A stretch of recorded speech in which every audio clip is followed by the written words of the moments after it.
À Matignon, ils avaient le boule, premier bras de fer entre Emmanuel Macron et Michel Barnier. Thierry Breton a démissionné de la Commission européenne, laissant son siège vacant.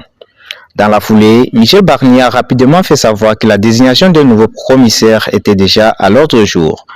Mais c'était sans compter sur Emmanuel Macron qui a décidé de prendre les choses en main. Cela fait presque 2 semaines que Michel Barnier a été nommé au poste de Premier ministre et des tensions commencent à pointer le bout de leur nez. C'est lundi 16 septembre, Thierry Breton a annoncé démissionner de la Commission européenne. Michel Barnier a donc rapidement réagi en faisant savoir à l'AFP que la désignation d'un nouveau commissaire se fera en bonne intelligence, rapporte le Parisien. De paroles prononcées sans savoir qu'Emmanuel Macron comptait ajouter son grain de sel à l'affaire.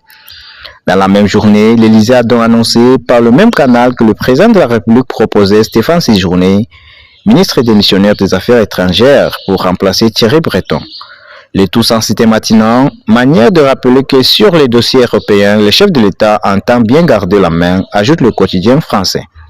Alors que l'époux de Brigitte Macron est censé laisser le règne du gouvernement à son Premier ministre, cette décision est indirectement liée à la formation du gouvernement.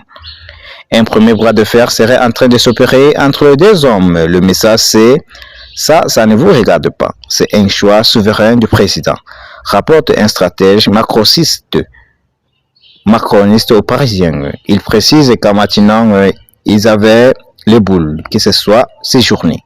Alors que Michel Barnier est en train de constituer son propre gouvernement, Emmanuel Macron tente aussi de placer ses pions, quitte à faire apparaître des tensions entre l'Élysée et Matignon.